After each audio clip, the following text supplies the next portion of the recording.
My name is Paul Werth, and I'm a professor of history at the University of Nevada, Las Vegas. I've been here since 1997, and I guess my job consists of teaching, researching, and providing various kinds of service to the university, the profession, and the community. In class, you talk a bit about how you spent some time in Russia and have visited parts of Mongolia. While over there, you must have spent a lot of time getting to know the culture and getting very personal with people, considering your wife is Russian. What do you think is one of the biggest misconceptions people in the United States have about Russia and its people? That's a good question, actually.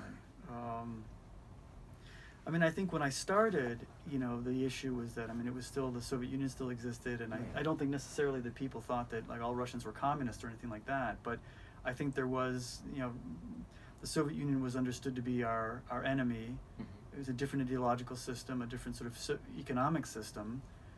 And so I suppose, there the issue was primarily just getting to know these people that were ostensibly our enemies. Yeah. I suppose maybe the largest misconception might be, and there's some truth to it though at the same time, is that Russians are sort of cold and gruff and impolite. And I think in the Soviet Union, and therefore also for a good period of time after that, I think there was some truth to that publicly. That is, in public settings, people were like that. But it was also clear, if you spent any time there, that there was this tremendous warmth and personability that was sort of behind this mask, if you will, this exterior. And so it wasn't a misconception in the sense, because I suffered from it myself. That mask was there and it was real. And it was, and there were people with respect to whom it was, almost impenetrable.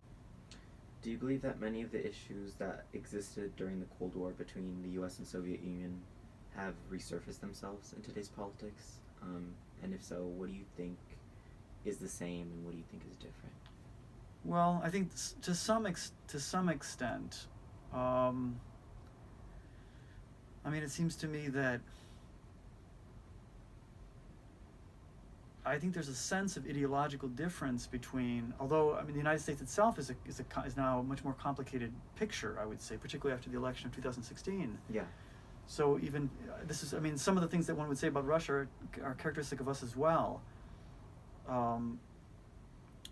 But speaking broadly, I suppose that there's a sort of a kind of an ideological distinction whereby I think Russia has positioned itself quite explicitly, and perhaps cynically, as a kind of conservative force, as an upholder of conservative values.